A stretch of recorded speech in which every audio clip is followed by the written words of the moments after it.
এই মুহূর্তে আবহাওয়ার গুরুত্বপূর্ণ খবর। বঙ্গোপসাগর আবারও একবার উত্তাল হওয়ার প্রবল সম্ভাবনা রয়েছে। মে মাসে তৈরি হতে পারে ঘূর্ণিঝড় অথবা গভীর নিম্নচাপ। এই সিস্টেমটি তৈরি হওয়ার পর কোন উপকূলে যাবে, এইটা রয়েছে এখন বড় প্রশ্ন। অন্ধ্রপ্রদেশ থেকে উড়িষ্যা অথবা উড়িষ্যা থেকে পশ্চিমবঙ্গ অথবা মায়ানমার বাংলাদেশ উপকূলের দিকে যাওয়ার সম্ভাবনা রয়েছে। আপডেটে আরও কিছুটা পরিবর্তন আসার ইঙ্গিত রয়েছে। আমরা ইতিমধ্যে আপনাদের লেটেস্ট যে চিত্রটি পাওয়া যাচ্ছে সেই চিত্রটি তুলে ধরলাম। বর্তমানে আবহাওয়া পরিস্থিতিতে একটা বদল রয়েছে, সেটা নিয়ে আলোচনা করব। ঘূর্ণাবর্তের প্রভাব এখনও একটা থাকছে, যার ফলে গরম অস্বস্তিকর পরিবেশের মধ্যেই মাঝে মাঝে আংশিক মেঘলা আকাশ হতে পারে এবং ভাগ্যক্রমে বৃষ্টিপাতের সম্ভাবনা। তাপমাত্রা অনেকটা বাড়বে এমনটা ইঙ্গিত ইতিমধ্যেই দেওয়া হয়েছিল। আমরা পুরো বিষয়টিকে অল্প করে আপনাদের সামনে তুলে ধরছি, পরের আপডেটে আরও বিস্তারিত তুলে ধরব, দেখতে থাকুন। আমরা একবার দেখে নিচ্ছি যে আকাশের অবস্থা কেমন। উপগ্রহ চিত্র যে ছবিটা আপনাদের সামনে দেখাচ্ছে, দেখুন ইতিমধ্যে দক্ষিণ পশ্চিম বঙ্গোপসাগরে কিন্তু প্রচণ্ড মেঘলা রয়েছে এবং সংলগ্ন তামিলনাড়ুর উপকূলের দিকে, শ্রীলঙ্কার দিকে।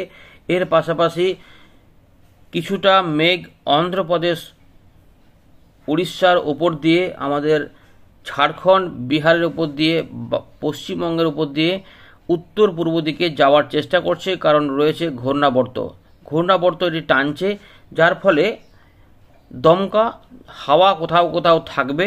এর পাশাপাশি আংশিক মেঘলা থেকে রৌদ্রোজ্জ্বল আবহাওয়া পাওয়া যেতে পারে দক্ষিণবঙ্গ সহ বাংলাদেশের কিছু কিছু এলাকাতে এবং উত্তরবঙ্গের দিনাজপুর এবং উত্তরবঙ্গের উপরের দিকের জেলাগুলিতে কিন্তু কিছু কিছু অংশে সম্ভাবনা রয়েছে।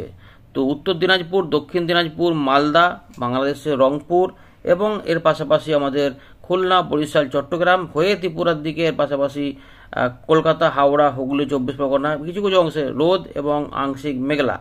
জানাবেন আপনার এলাকায় কেমন আকাশ পাচ্ছেন এবং আস্তে আস্তে একটু তাপের ব্যাপারটা থাকবে দুপুরের দিকগুলোতে, তো কিন্তু মেঘ এগুলো এদিক ওদিক হলে একটু কমের দিকে থাকতে পারে, এইরকম পরিস্থিতি রয়েছে। আমরা একবার দেখে নেব দুপুরের দিকে কেমন তাপমাত্রা থাকবে। উত্তর পশ্চিম ভারতে তাপমাত্রা ভালোই রয়েছে, কিন্তু আমাদের কলকাতার আশেপাশে 35 এবং ধানবাদ অর্থাৎ পশ্চিমের দিকের এলাকাগুলিতে 38-এর আশেপাশে থাকার সম্ভাবনা রয়েছে এবং রাজশাহী থেকে শুরু করে রংপুর হয়ে ওগুলো 36 থেকে 35-34-এর মধ্যে থাকবে। উষ্ণ আর্দ্র আবহাওয়া থাকবে। আবহাওয়া দপ্তর তাপ প্রবাহের কথা বলেছে 17 তারিখ থেকে। 17 তারিখে তাপমাত্রা বাড়ার ইঙ্গিত রয়েছে, যেটা পশ্চিমের দিকের জেলাগুলিতে 40 ডিগ্রি থেকে কাছাকাছি 40 ডিগ্রি আশেপাশে থাকবে। পশ্চিমের দিকে যে জেলাগুলি রয়েছে পুরুলিয়া থেকে শুরু করে পশ্চিম বর্ধমান এবং বাঁকুড়া, ঝাড়গ্রাম, পশ্চিম মেদিনীপুর এগুলো কাছাকাছি ওই রকমই থাকবে। 18 তারিখে আরও বেড়ে যাওয়ার সম্ভাবনার কথা বলেছিল, দেখে নিচ্ছি।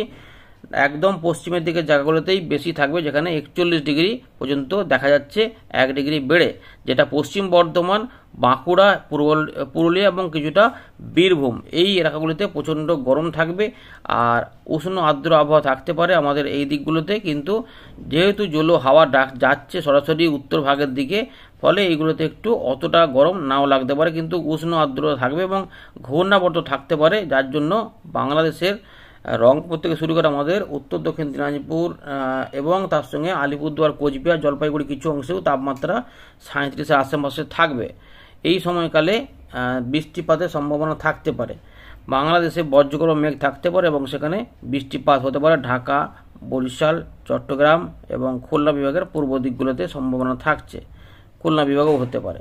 এবার আমরা দেখে নেব বর্তমানে কি পরিস্থিতি। মেঘগুলো উড়ে উড়ে যাচ্ছে, তো ইতিমধ্যে আমরা দেখতে পাচ্ছি যে 2-1 জায়গাতে বিক্ষিপ্তভাবে বৃষ্টিপাত হতে পারে। দিনাজপুরের দিকে সম্ভাবনা থাকছে, বীরভূম, মুর্শিদাবাদ অথবা উপকূলবর্তী কিছু অঞ্চলে সম্ভাবনা থাকবে।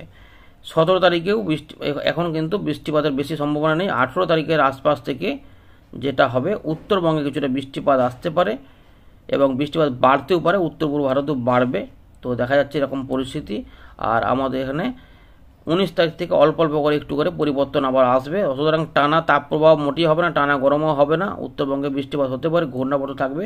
20 তারিখে আমাদের দক্ষিণবঙ্গ সহ এখানে 20 তারিখে তাপমাত্রা অনেকটা বেশি থাকবে, মানে পুরুলিয়ার দিকে 44 ডিগ্রি পর্যন্ত দেখাচ্ছে। দেখুন ভালো করে একবার দেখাচ্ছে এখানে, হ্যাঁ, জামশেদপুর 44, ধানবাদ 45, পুরুলিয়া 44, বাঁকুড়া 40, মেইজাম 42। এই এলাকাটা প্রচণ্ড উষ্ণ হয়ে যেতে পারে, সম্ভাবনা থাকছে। যদিও চাকুলিয়া, খড়গপুর 38 থেকে 41 দেখাচ্ছে। অর্থাৎ গরমকে কাজে লাগিয়ে একটা বিরাট বড় বজ্রগর্ভ মেঘ তৈরি হতে পারে, তাহলে কিন্তু কালবৈশাখীর সম্ভাবনা থাকবে 20 বা 21 তারিখের আশেপাশে। সম্ভাবনা কিন্তু রয়েছে, যেটা রাজশাহী থেকে শুরু করে বীরভূম, মুর্শিদাবাদ, নদিয়া, বর্ধমান উপর দিয়ে কিন্তু বাংলাদেশে প্রবেশ করতে পারে। একটা কালবৈশাখীর আশঙ্কা রয়েছে 20 অথবা 21 তারিখের মধ্যে। 20 তারিখে হলে 21 তারিখে হবে না, 21 তারিখে হলে 20 তারিখে না হলে 21 তারিখে যেতে পারে। তবে বৃষ্টিপাতের পরিবেশ রয়েছে 20 থেকে 22 এই সময়কালে, কিন্তু একটা দিন অন্তত দুর্যোগপূর্ণ হয়ে যেতেও পারে। আমরা একটু দেখে নিচ্ছি জমকা ঝোড়ো হওয়া বা ঝোড়ো হাওয়া সৃষ্টি হবে কিনা, হতে পারে। 20 তারিখে চান্স আপাতত দেখা যাচ্ছে, এই ব্যাপারটা কিন্তু আপনাদের জানিয়ে রাখলাম। এরপরে আমরা যেটা দেখব এখন ঘূর্ণিঝড় বা এগুলো কি হবে। তো দেখা যাচ্ছে যে ঘূর্ণাবর্ত 22 তারিখের আশপাশ থেকে তৈরি হতে পারে। দক্ষিণ পূর্ব বা দক্ষিণ বঙ্গোপসাগরে ধীরে ধীরে এটা কি হচ্ছে দেখে নিচ্ছি।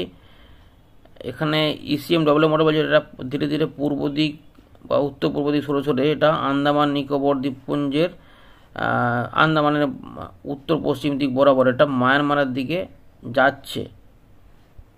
এটা কিন্তু পাওয়া যাচ্ছে এবং মায়ানমারে প্রবেশ হয়ে যাচ্ছে, যেখানে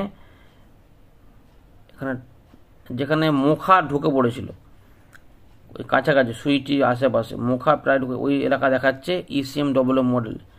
GFS মডেল কি একই দেখাচ্ছে। উৎপত্তি স্থলটা আমরা দেখব, কমন জায়গাটা দেখব প্রথমে। 22 তারিখ কমন জায়গা মোটামুটি দক্ষিণ পূর্ব বা দক্ষিণ বঙ্গোপসাগর, এই দুটো কমন মিলেছে। বাকি এটা কোন দিকে যাচ্ছে, প্রথমে এটাও পূর্ব দিকে যাওয়ার চেষ্টা করছে, উত্তর পূর্ব দিকে। এইখান থেকে আন্দামান নিকোবর দ্বীপপুঞ্জের ঠিক উত্তর পশ্চিম দিক থেকে GFS মডেল কিন্তু মধ্য বঙ্গোপসাগর হয়ে উত্তর দিকে যাওয়ার পর উত্তর পশ্চিম দিকে যাওয়ার চেষ্টা করছে। সেক্ষেত্রে এটা উড়িষ্যার উত্তর ভাগ টানার চেষ্টা করছে। তো দুটো ব্যাপার উঠে আসছে, তাহলে এখনও কন্ট্রাডিকশন থাকছে। উৎপত্তি স্থলের কমন ব্যাপারটা জানা গেল, যেটা এইখানে উৎপত্তি হতে পারে। তবে এখন এটা উত্তর পূর্ব দিকে যাবে না উত্তর উত্তর পশ্চিম দিক না উত্তর পশ্চিম দিক যাবে, তাই এখনও কনফিউশন রয়েছে এটা কোন দিকে যাবে। তো এই আপাতত রয়েছে, যদি উত্তর উত্তর পশ্চিম দিক বরাবর এগোয় তাহলে পশ্চিমবঙ্গের প্রভাব পড়বে বা উড়িষ্যার প্রভাব পড়ার পরে হয়তো আমাদের দিকে ঢুকতে পারে। আর কারণ একটা ব্যাপার হচ্ছে যে পূর্ব দিকে লাস্ট মোমেন্টে ঢুকে যাচ্ছে, সেক্ষেত্রে ঘুরে গিয়ে আমাদের পশ্চিমবঙ্গের উপর দিয়ে বাংলাদেশ অথবা এখানে এটা চলে যেতে পারে মায়ানমারের দিকে বা চট্টগ্রামের দিকে, মায়ানমার চট্টগ্রাম এই রকমগুলো এখন উঠে আসছে। এতে পরিবর্তন হবে, তাহলে আমরা পরবর্তী ক্ষেত্রে জানাবো। নজর রাখবেন, শেয়ার করে রাখুন আপাতত। ধন্যবাদ।